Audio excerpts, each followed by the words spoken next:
유명한 교육 철학자인 존 듀이라고 하는 사람이 있는데 이 사람이 90세 생일을 맞이했을 때 이분의 생일잔치에 참석했던 젊은 의사 한 사람이 있었습니다. 이 의사가 이 존 듀이에게 이렇게 질문을 던졌다고 합니다. 선생님, 선생님은 아주 연세가 연로하신데 그럼에도 불구하고 그렇게 당당하면서도 열정적으로 살아갈 수 있는 그 비결이 어디에 있습니까? 이렇게 질문을 던졌다고 그래요. 그래서 존 듀이가 이렇게 대답을 했다고 합니다. 산에 오르게나, 산에 오르게. 그렇게 이야기를 했답니다. 산에 오르게. 그래서 젊은 의사가 산에 올라가서 뭘 할 수 있습니까? 그렇게 질문을 던지자 다시 존 듀이가 이렇게 대답을 했다고 합니다. 내가 올라가야 될 또 다른 산을 바라볼 수 있다네. 그렇게 이야기를 했다고 해요. 일본의 유명한 크리스찬이었던 우찌무라 간조의 글을 보면 우리가 예수를 믿는 이유라고 하는 글이 있습니다. 그런데 이 글에도 보면 존 듀이의 이야기와 아주 비슷한 그런 이야기가 하나 소개가 되어지고 있어요. 뭐라고 했냐면 이렇게 이야기를 했습니다. 우리가 예수를 믿는 이유는 산을 피해가기 위해서가 아니라 산에 오르기 위해서다. 그렇게 이야기를 했습니다. 여러분, 참된 신앙은 문제를 사라지게 해달라고 기도하는 것이 참된 신앙이 아닙니다. 참된 신앙은 우리가 문제를 잘 극복하게 해달라고 기도하는 것이 참된 신앙입니다. 존 듀이와 우찌무라 간조의 표현을 빌려서 이야기를 하자면 산을 없애달라고 기도하는 것이 아니라 그 산을 잘 올라갈 수 있게 해달라고 기도하는 것이 참된 신앙이다라고 이야기할 수가 있습니다. 자, 그런데 아직도 산에 올라갈 준비가 되어 있지 않은 성도들, 그런 성도들 가운데는 내 인생길에 그리고 내 신앙의 길에 험한 산이 나를 가로막고 있다라고 하는 그런 이유만으로 인해서 두려워지고 마음이 약해져서 그냥 주저앉아 버리는 그런 성도들도 없지 않아 있습니다.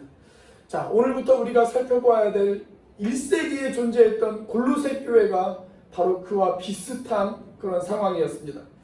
자, 이 골로새라고 하는 이 도시는 루크스라고 하는 평야에 자리 잡은 아주 비옥한 그런 도시였습니다.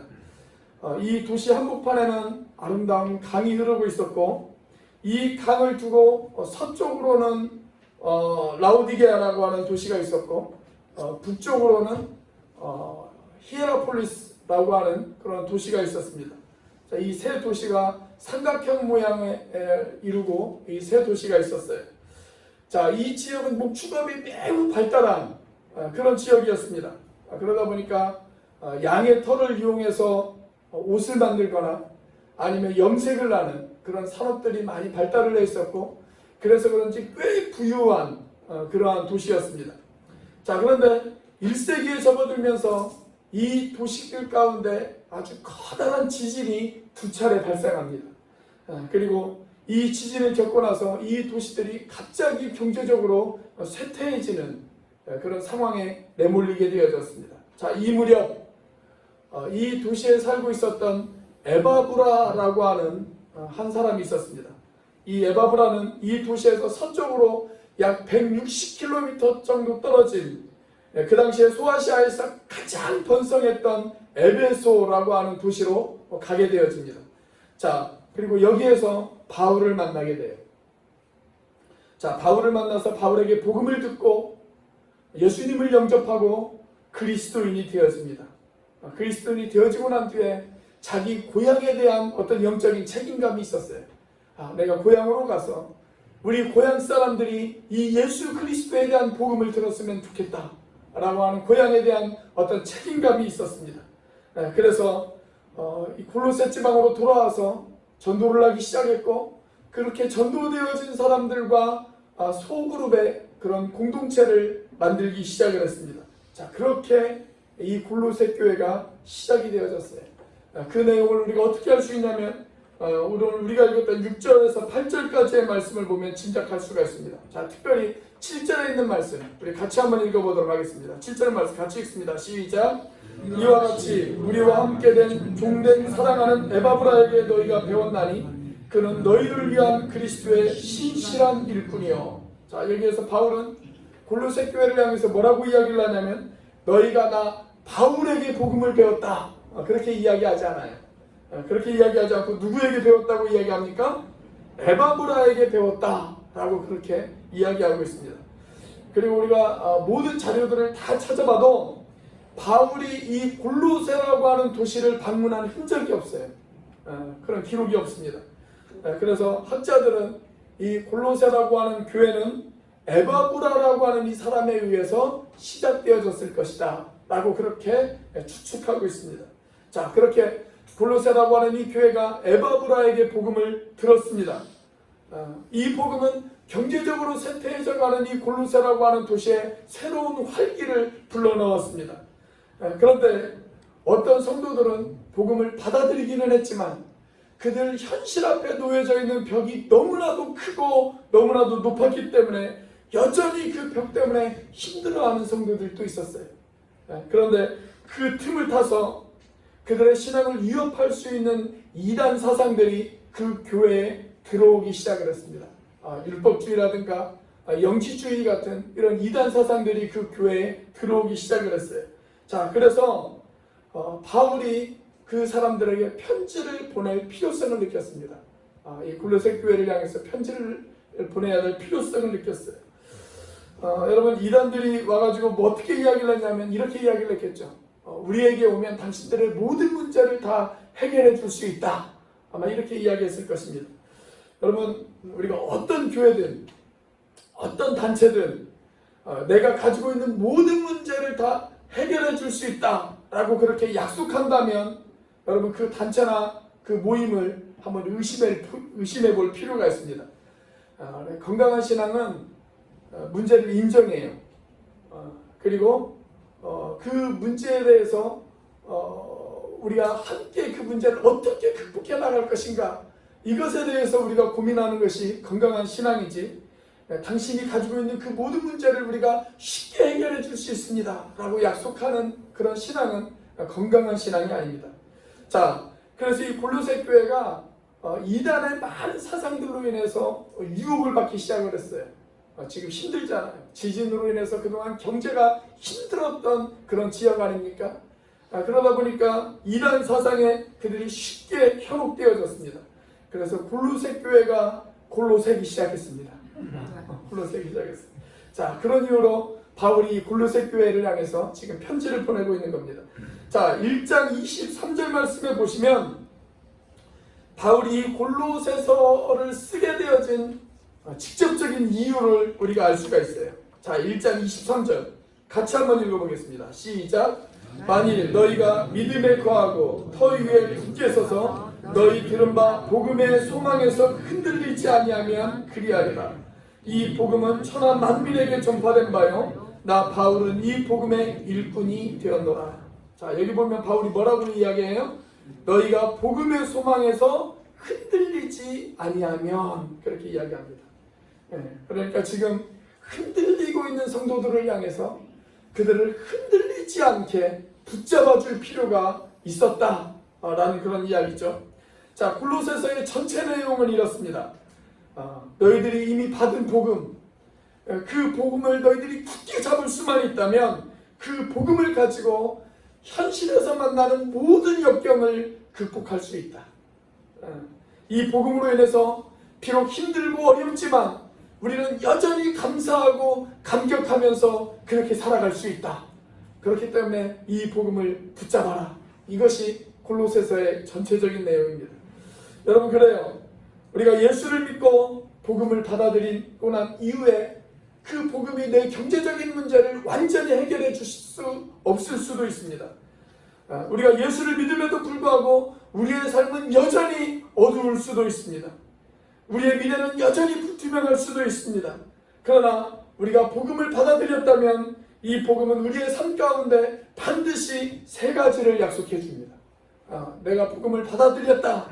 그렇다면 이 복음은 저와 여러분들의 삶 가운데 반드시 세 가지의 것을 약속을 합니다. 자, 그 세 가지가 뭘까요? 오늘 본문의 4절과 5절 말씀에 보면 이 세 가지가 기록되어 있어요.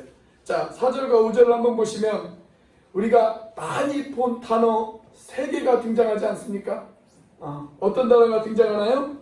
믿음, 사랑, 소망. 그렇죠? 믿음, 사랑, 소망. 이 3가지 단어가 등장을 합니다. 자, 고린도전서 13장에만 믿음, 소망, 사랑이 나오는 것이 아니에요. 골로새서 1장 4절과 5절 말씀에도 이 믿음, 사랑, 소망이 기록되어 있습니다. 자, 복음을 통해서 저와 여러분들에게 믿음과 소망과 사랑이 선물로 주어집니다. 우리가 이 믿음과 사랑과 소망을 선물로 소유했다면 우리를 둘러싼 어떤 환경 속에서도 우리가 감사할 수 있다라고 그렇게 바울은 이야기하고 있습니다. 여러분, 우리가 아직도 감사하고 감격할 수 있는 이유 무엇 때문일까요? 자, 첫째, 믿음 때문입니다. 믿음 때문에 우리는 감사할 수 있습니다. 자, 3절 말씀입니다. 같이 한번 읽어보겠습니다. 시작. 우리가 너희를 위하여 기도할 때마다 하나님 곧 우리 주 예수 그리스도의 아버지께 감사하노라. 바울이 지금 이렇게 이야기해요. 여러분이 많은 어려움과 많은 역경을 만난 것 제가 잘 알고 있습니다. 그런데 제가 여러분을 생각할 때마다 감사함이 있습니다. 왜냐하면 여러분은 하나님께서 여러분들에게 믿음을 주셨고 여러분들이 그 믿음을 잘 지키고 있기 때문에 그렇습니다. 그렇게 지금 바울이 이야기하고 있는 거예요. 자, 그들이 잘 지키고 있었던 믿음, 그들이 소유한 믿음, 어떤 믿음이었을까요? 4절 말씀입니다. 같이 한번 읽어보겠습니다. 시작. 이는 그리스도 예수 안에 너희의 믿음과 모든 성도에 대한 사랑을 들었으며. 자, 바울이 여기에서 골로새 교회가 받은 믿음, 그 믿음이 어떤 믿음이라고 이야기하고 있습니까? 그리스도 예수 안에 있는 믿음, 그리스도 예수 안에 있는 믿음이다 라고 그렇게 이야기하고 있습니다. 자, 여기 등장하는 안에라고 하는 이 전치사에는 2가지의 의미가 있어요. 2가지의 의미. 첫 번째는 일단 믿음의 대상을 이야기합니다. 그리고 두 번째는 믿음의 영역을 이야기합니다. 믿음의 대상을 이야기하고 있고 믿음의 영역을 이야기하고 있어요. 자, 일단 믿음의 대상을 한번 생각해 보겠습니다. 우리는 누구를 믿습니까? 예수를 믿어요. 예수를 믿습니다. 사랑하는 여러분, 우리가 사는 이 시대는 믿음의 대상은 강조하지 않고 그냥 믿음만 강조할 때가 있어요. 믿음만. 그래서 믿습니까? 그러면 아멘. 그럽니다. 생각해보지도 않고 도대체 무슨 내용인지 생각해보지도 않고 고민해보지도 않고 그냥 조건반사적으로 아멘이 튀어나올 때가 있어요. 그런데 성경은 누구에 대한 믿음을 강조하고 있어요? 예수에 대한 믿음을 강조하고 있습니다. 예수에 대한 믿음. 이런 이야기가 있습니다. 제가 언젠가도 한번 여러분들에게 해드렸던 이야기라고 생각이 되어지는데 어떤 목사님이 한 청년의 신앙을 확인하기 위해서 이런 질문을 던졌다고 합니다. 당신은 무엇을 믿습니까? 이렇게 물어봤어요. 그러다 이 청년이 한참을 생각하더니 이렇게 대답했습니다. 저요? 저는 저희 교회가 믿는 것을 믿지요. 그렇게 이야기했습니다. 저희 교회가 믿는 것을 믿지요. 그래서 다시 이 목사님이 이 청년에게 질문을 던졌습니다. 그렇다면 당신의 교회는 무엇을 믿습니까? 그렇게 질문을 던졌어요. 이 청년이 또 생각하더니 이렇게 대답을 했습니다. 우리 교회요? 우리 교회는 제가 믿는 것을 믿습니다. 제가 믿는 것을 믿습니다. 그래서 목사님이 다시 질문을 던졌습니다. 그러면 당신의 교회와 당신은 무엇을 믿습니까? 그래서 이 청년이 대답하기를 우리는 둘 다 똑같은 것을 믿습니다. 그렇게 이야기했다는 거 아니에요? 우리는 이렇게 믿음의 대상이 강조되어지지 않고 그냥 믿음만 강조할 때가 있어요. 믿음만 강조할 때가 있습니다. 그런데 여러분, 성경은 우리가 믿음으로 구원을 받는다라고 가르치고 있지 않습니다. 믿음으로 구원을 받는다 그렇게 가르치지 않아요. 믿음이 우리를 구원하는 것이 아닙니다. 잘 한번 생각해 보세요. 믿음이 우리를 구원하는 것이 아니에요. 자, 무엇이 우리를 구원합니까? 예수를 믿는 믿음이 우리를 구원합니다. 그냥 믿음이 우리를 구원하는 것이 아니고 예수를 믿는 믿음이 우리를 구원해요. 누구를 믿는지 무엇을 믿는지도 모르면서 그냥 믿습니다 한다고 해서 그 사람이 구원받는 게 아니라는 거예요. 내가 그냥 교회 출석하니까 교회에서 아멘 아멘 하니까 그 사람이 구원받는 것이 아니라 누구를 믿고 있고 무엇을 믿고 있느냐, 그것이 중요하다는 이야기입니다. 여러분, 예수 그리스도를 우리의 구주와 주님으로 믿는 믿음, 그 믿음이 저와 여러분들을 구원에 이르게 하는 줄로 믿으시기를 바랍니다. 우리는 이제 예수 안에 살게 되었습니다.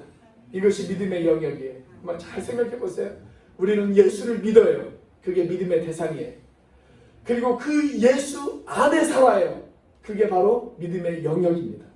내가 예수를 믿는다면 이젠 예수 안에 살아야 됩니다. 예수 안에 살아야 돼요. 내가 예수 안에 살아간다는 것이 얼마나 커다란 축복인지 여러분들 아십니까? 제가 세상에서 가장 살기 좋은 곳을 여러분들에게 소개해 드릴게요. 어디가 세상에서 가장 살기 좋을까요? 제주도도 아니에요. 우리 최 집사님이 이사가는 군산도 아닙니다. 서울도 아니에요. 세상에서 가장 살기 좋은 곳 어디일까요? 예수 안에 사는 것이 가장 좋습니다. 예수 안에 사는 것. 자, 골로새서 2장 9절 말씀을 한번 보겠습니다. 골로새서 2장 9절은 이 골로새서 전체의 내용을 요약한 그런 말씀이라고 할 수가 있어요.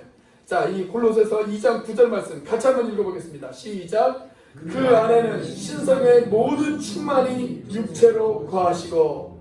자, 여기 보니까 그 안에는 이라고 기록되어 있어요. 여기에서 말하는 그는 누구일까요? 예수님이죠. 예수님. 예수 안에는 신성의 모든 충만이 육체로 거한다. 그렇게 기록되어 있습니다. 자, 이 말을 쉬운 말로 바꾸면 이렇게 바꿀 수가 있어요. 예수님 안에는 하나님의 모든 것이 존재한다. 이렇게 바꿀 수가 있습니다. 여러분, 예수님 안에는 하나님의 의가 있습니다. 하나님의 영광이 있습니다. 하나님의 사랑이 있습니다. 하나님의 거룩이 있습니다. 하나님의 능력이 있습니다. 그래서 예수 안에는 그 모든 것이 다 존재해요. 하나님의 가지고 있는 것, 그 모든 것이 예수님 안에 다 있습니다. 자, 그래서 예수 안에 거하는 사람은 그 모든 것을 다 누릴 수가 있습니다. 그것이 10절 말씀에 등장을 해요. 자, 10절 말씀 같이 한번 읽어보겠습니다. 시작. 너희도 그 안에서 충만하여졌으니 그는 모든 통치자와 권세의 머리시라. 여기 10절에 어떻게 시작해요? 너희도 그 안에서 충만해진다. 그렇게 기록되어 있습니다. 예수님 안에는 하나님의 모든 것이 있어요. 그래서 우리가 예수 안에 있으면 하나님의 그 모든 것을 누릴 수 있다라고 성경은 그렇게 이야기하고 있습니다. 여러분, 예수 안에 있으면 세상이 알 수 없는 평안이 있습니다. 여러분, 예수 안에 있으면 그 누구도 빼앗을 수 없고 그 누구도 흔들 수 없는 그런 소망을 우리가 경험할 수가 있습니다. 여러분, 예수 안에 있으면 우리가 세상을 넉넉히 이길 수가 있습니다. 그렇다면 예수 안에 살아가는 그 믿음, 여러분, 그 믿음이 우리에게 있다는 것만으로도 우리가 감사해야 할 그런 이유가 되어지지 않겠습니까? 우리가 다른 것이 좀 부족해도, 우리가 세상 가운데서 좀 어렵고 힘들게 살아간다 할지라도 내가 예수를 믿는 믿음이 내 안에 있다. 그래서 내가 구원받아 하나님의 자녀가 되었고, 그리고 하나님의 영광스러운 것들을 우리가 경험하면서 살아갈 수 있다. 여러분, 그 이유 하나만으로도 감사할 수 있는 여러분들이 되시기를 주의 이름으로 축원합니다. 그래서 예수를 믿는 그 믿음이 나에게 있다. 그 이유 하나만으로도 우리가 감사할 이유가 되어진다라고 그렇게 바울은 우리에게 이야기하고 있어요. 자, 우리가 감사할 수 있는 이유 또 무엇일까요? 두 번째로 사랑 때문입니다. 사랑 때문이에요. 여러분, 우리의 믿음이 성숙하면 반드시 맺어야 될 열매가 있습니다. 내 믿음이 성숙해졌다. 그 사람의 믿음이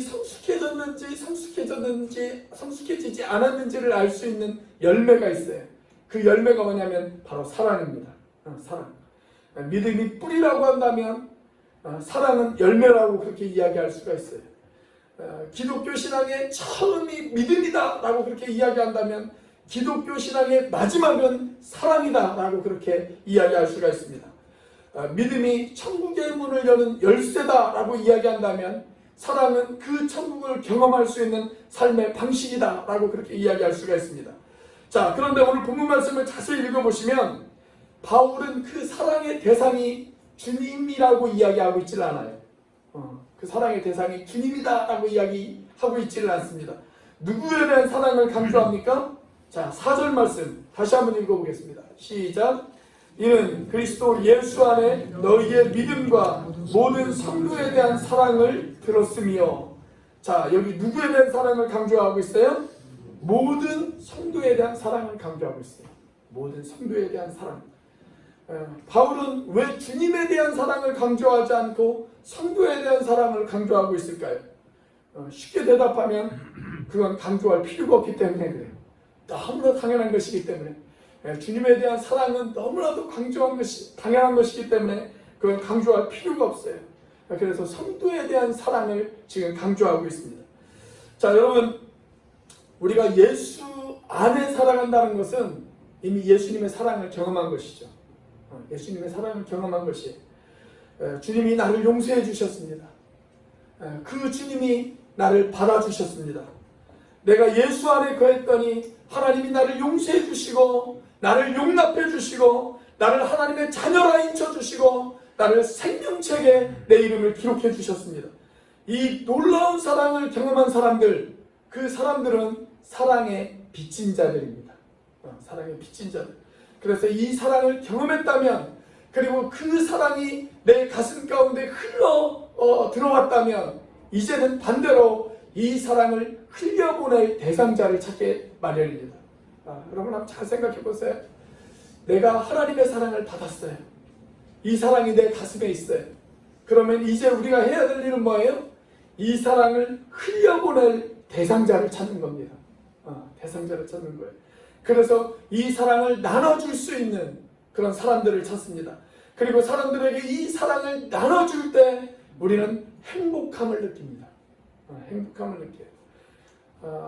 우리가 아이들을 키우다 보면 사랑을 받은 아이, 어릴 때부터 부모님에게 충분히 사랑을 받은 아이, 그 충분히 사랑을 받은 아이는 나중에 커서 건강한 이성관계를 가져요.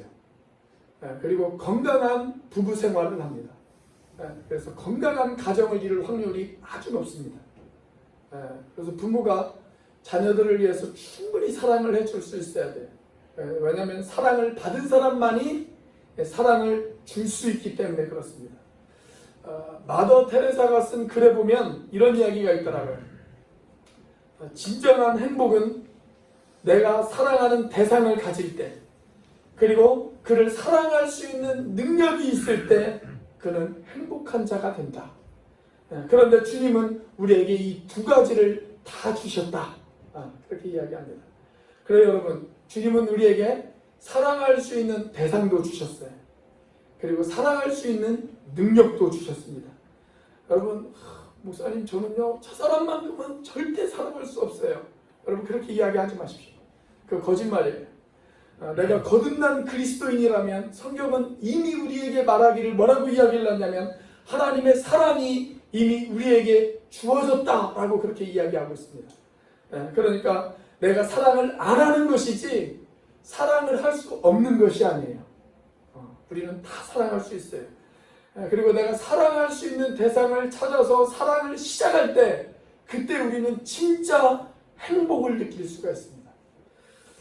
제가 자주 이야기하는 사람 가운데 찰스 콜슨이라고 하는 사람이 있어요. 아마 저희 교회에서 처음 이야기하는 사람 같은데 아마 앞으로도 여러분들에게 자주 이 사람에 대한 이야기를 드릴 것입니다. 찰스 콜슨이라고 하는 사람이 있습니다. 이 사람은 닉슨 대통령이 대통령으로 재직하고 있을 때 그 특별 보좌관 역할을 맡았어요. 그래서 권력의 최고 정점의 맛을 보았던 그런 사람이었습니다. 이 닉슨이 워터게이트 사건으로 나중에 대통령직에서 물러나지 않습니까? 그때 그 도덕적 책임을 지고 이 사람도 감옥에 가게 되어집니다. 원래 이 사람은 아주 똑똑한 사람이었고 잔인한 사람으로 유명한 사람이었어요. 근데 이 사람을 전도하기 위해서 미국의 상원 의원 3사람이 늘 기도하고 있었습니다. 우리로 말하자면 국회의원이죠. 상원 의원 3사람이 이 사람을 전도하기 위해서 늘 기도하고 있었어요. 그 3사람의 이름이 하트필더, 슈에라고 하는 이 3명이 이 사람을 전도하기 위해서 늘 기도를 했습니다. 그리고 이 사람이 감옥에 간 다음에 그를 위해서 매일같이 기도하고 또 면회를 찾아가서 이 사람에게 전도하고 또 도움이 될 만한 책이 있으면 이 사람에게 보내주기도 하고 그랬습니다. 그 사랑에 감복해서 이 사람이 감옥 안에서 복음을 받아들입니다. 그리고 예수님을 영접해요. 자, 예수님을 영접하고 난 뒤에 이 사람이 나중에 감옥에 출소하고 난 뒤에 감옥에서 나오고 나서 책 한 권을 쓰게 되는데 그 책 제목이 뭐냐면 Born Again이라고 하는 책을 쓰게 되어집니다. 우리나라 말로 이야기하면 거듭나기 이런 뜻이죠. 거듭남이라고 하는 단어가 이 사람 때문에 유명해졌어요. 유행을 끌었어요. 자, 그런데 이 사람이 감옥에 있을 때 마지막 재판이 열렸어요. 마지막 재판. 근데 마지막 재판이 판결이 어떻게 났냐면 이렇게 났습니다. 지금까지 몇 개월 동안 감옥에 있었지만 앞으로도 7개월을 더 감옥에 있어야 된다. 라고 그렇게 판결이 났어요. 자, 그때 이 사람을 위해서 기도하고 있었던 상원 의원 중에 휘에라고 하는 사람이 있었는데 이 사람이 마음 가운데 이런 감동이 밀려왔어요. 이상한 마음 가운데 감동이 생겨서 이 사람이 미국의 법전을 계속 연구를 해봤습니다. 미국 법조항에 이런 조항이 있는 것을 발견했어요. 누군가를 대신해서 감옥에 갈 수도 있다. 이런 법조항을 발견했습니다. 그때까지만 해도 미국 법조항에 그런 게 있었어요. 누군가를 대신해서 대신 감옥에 가는 거예요. 그런 법조항이 있었어요. 그래서 이 사람이 법원에다 이런 요청을 했습니다. 내가 지금부터 이 찰스 콜스를 대신해서 앞으로 남은 연기 7개월을 대신 감옥에 가 있겠습니다. 그렇게 신청을 했어요. 그런데 그것이 법원에 의해서, 판사에 의해서 그 요청이 거절되어졌습니다. 그런데 그 소식을 콜슨이 들었어요.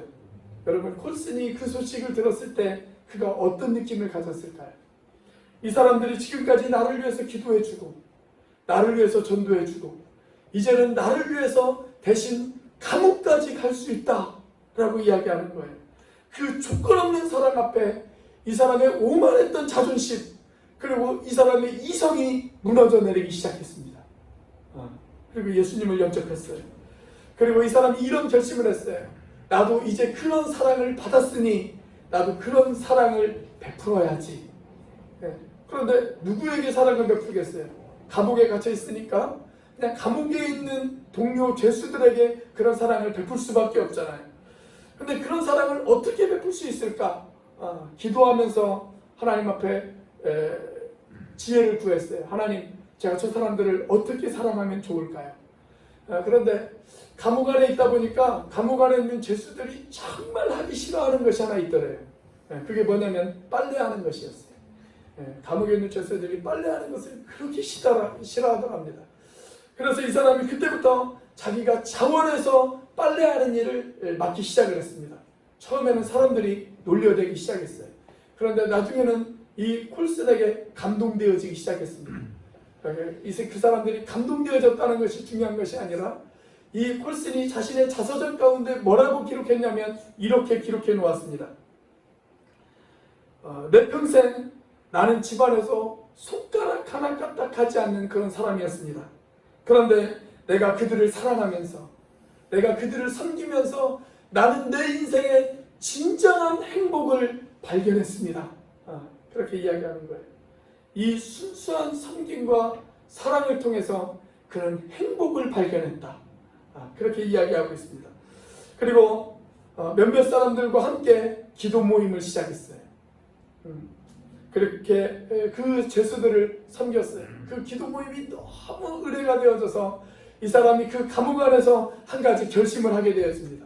어떤 결심을 하게 되냐면 내가 감옥에 나가면 내가 평생 이 사람들을 섬기고 이 사람들을 사랑하는 일을 하겠다.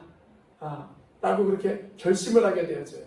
그래서 모임을 하나 만듭니다. 감옥에 나오고 난 뒤에 모임을 하나 만들어요. 프리즌 펠로우십이라고 하는 모임을 하나 만들어요. 우리말로 하면 교도소 선교회, 그렇게 이야기할 수가 있겠죠.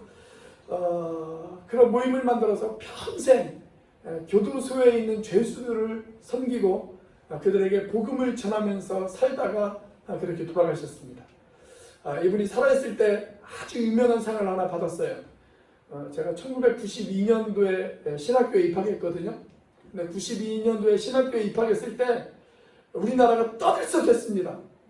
왜 그러냐면 그때 그 해 92년에 한경직 목사님이 종교계의 노벨상이라고 불리우는 템플턴상을 받으셨어요.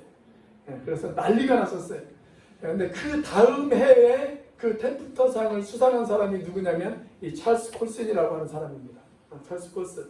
자, 이 사람이 그 사람의 자서전에 또 이런 이야기도 했습니다.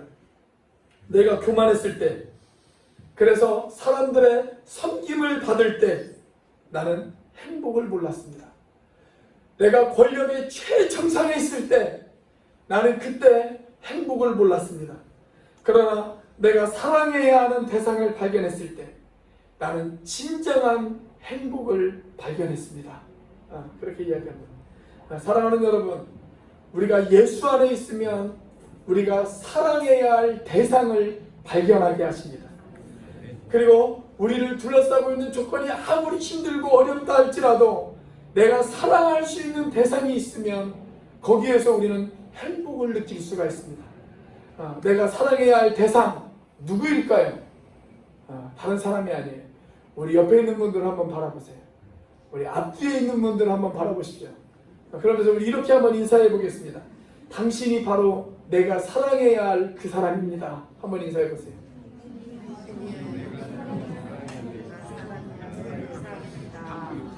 그래요, 여러분.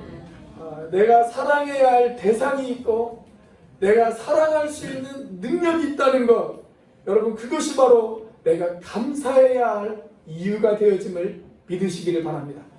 자, 우리가 감사할 수 있는 이유 무엇 때문일까요? 세 번째로 소망 때문입니다. 소망 때문입니다. 자, 5절 말씀 같이 한번 읽어보겠습니다. 5절 시작. 너희를 위하여 하늘에 쌓아둔 소망으로 말미암음이니 곧 너희가 전에 복음 진리의 말씀을 들은 것이라.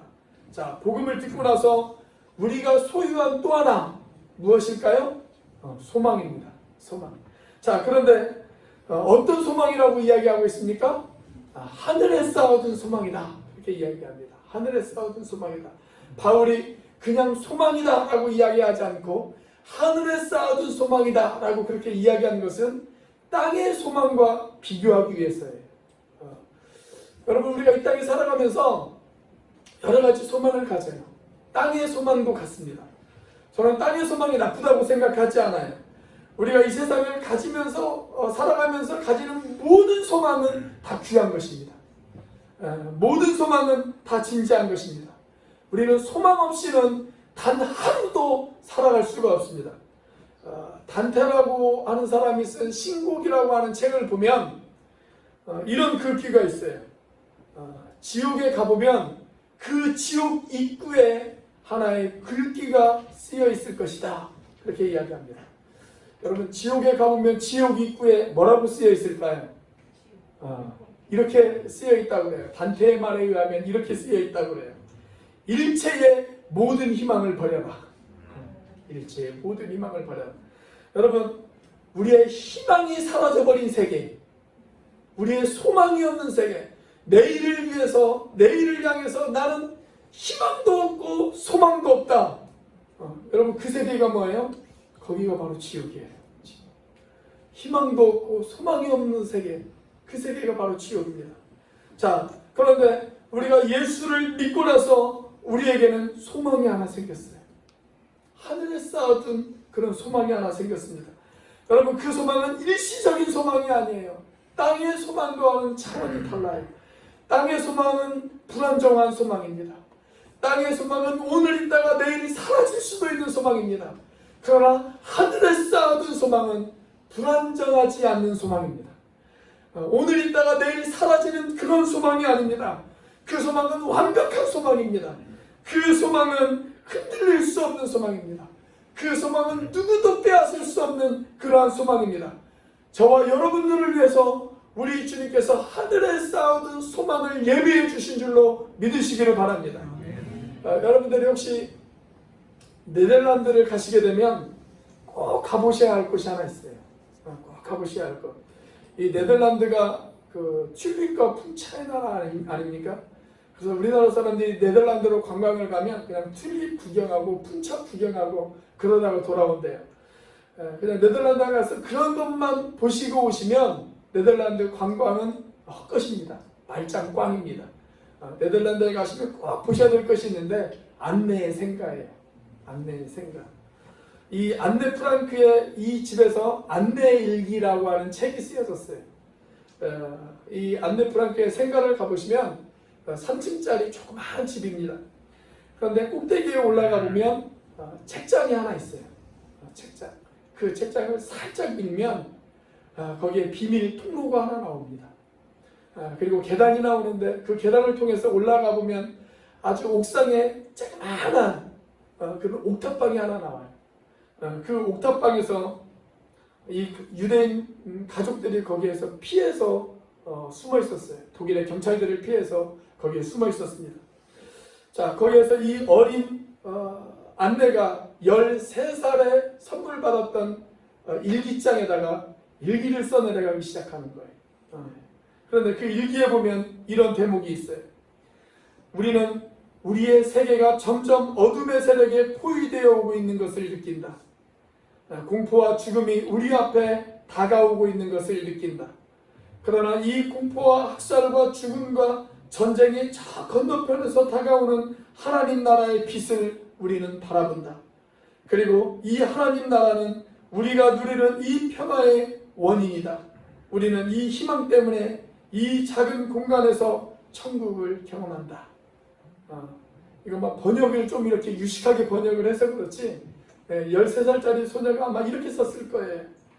지금 힘들고 어렵지만 무섭지만 공포가 있고 경찰이 독일 경찰이 언제 우리를 발각해서 우리가 죽을지 모르는 그런 공포 가운데 있지만 그러나 천국에 대한 소망 때문에 우리는 이 안에서도 평안을 누릴 수 있습니다. 지금 그 이야기예요. 그 이야기.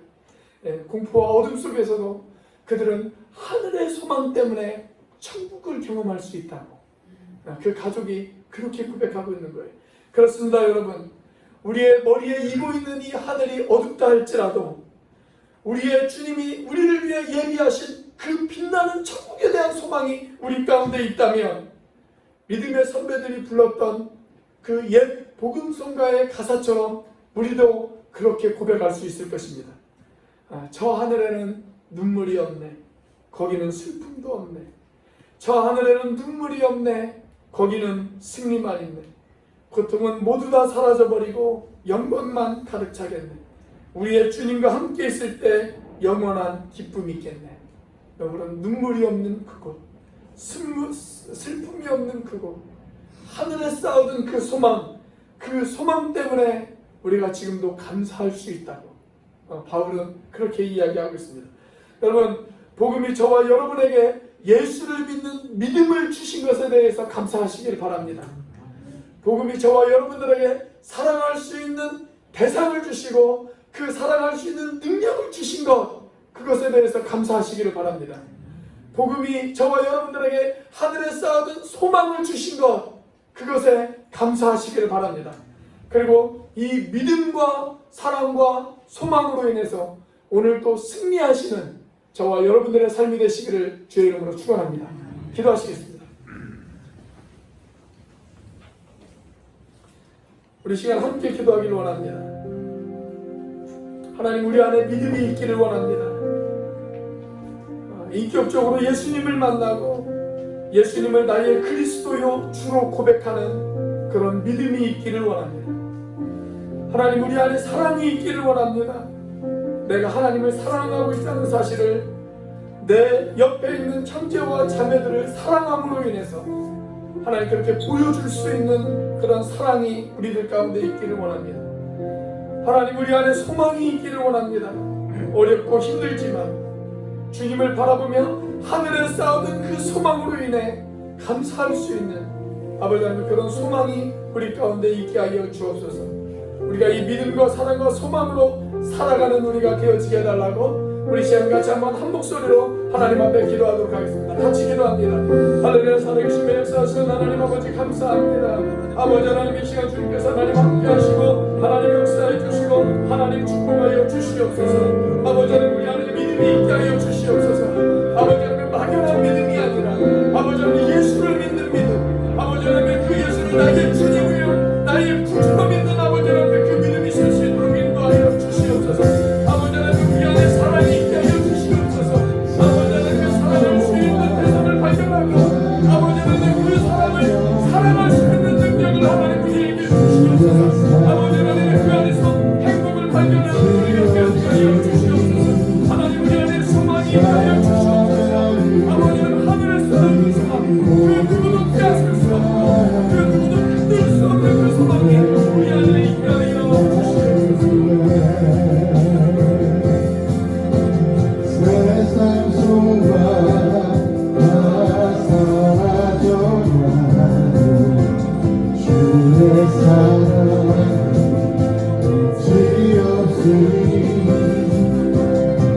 상한 나의 마음을 보시네.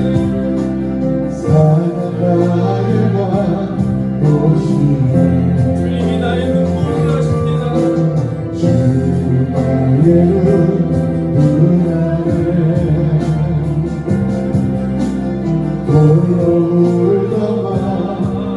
주님의 사랑이 나에게 있습니다.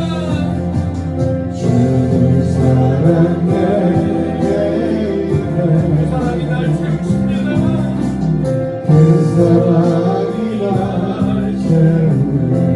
주내가 내게 있습니다.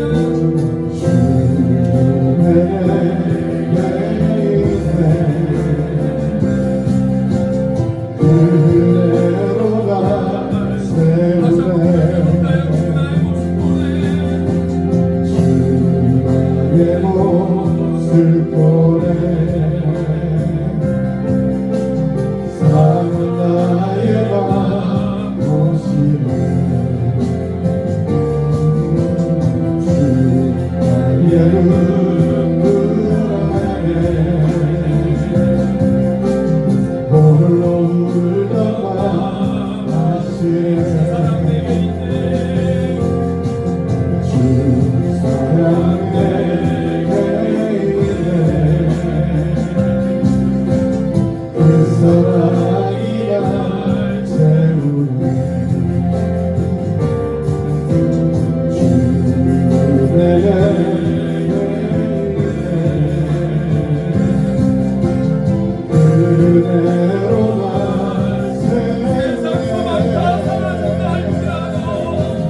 세상 소망 다 사라져가 주의 사랑은 끝이 없으니 주의 사랑 끝이 없으니 살아가는 이 모든 순간이 주의 이름을 나는 세상 소망 다 사라져가도 세상 소망 다 사라져 하늘의 사랑은 끝이 없습니다.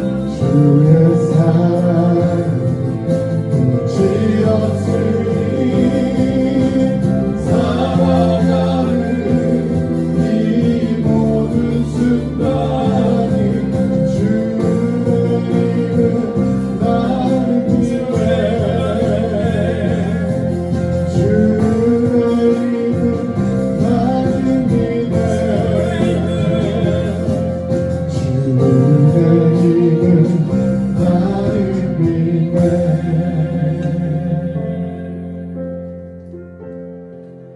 하나님 이 시간 주신 말씀을 가슴에 새깁니다. 힘들고 어려운 시기입니다. 그러기에 우리에게 믿음과 사랑과 소망이 필요한 시기입니다. 하나님 우리에게 믿음과 사랑과 소망을 주셔서 그것들로 견디게 하시고 그것들로 세상을 이기게 하시고 하나님 넉넉히 버틸 수 있는 우리가 되어질 수 있도록 인도하여 주시옵소서. 이제는 우리를 위하여 십자가에 달리신 성자 하나님의 은혜와 그 독생자를 죽기까지 내어주신 성부 하나님의 사랑과 지금도 그 사랑을 깨닫게 하시고 충만하게 하시는 성령 하나님의 교통하심이 골로새 교회가 믿음과 사랑과 소망 안에서 든든히 세워져 나가기를 소망했던 것처럼 그리고 우리도 그렇게 되어지기를 소망하는 우리 온누리교회 지체들 머리 위에 또 새로운 도전을 향해서 떠나는 우리 최정기 집사님과 강은성 집사님의 머리 위에 그 가정 위에 그리고 복음을 위해서 수고하고 애쓰는 선교사님들과 그 선교지 현장 위에 지금부터 영원까지 함께 하시기를 간절히 축원하옵나이다. 아멘.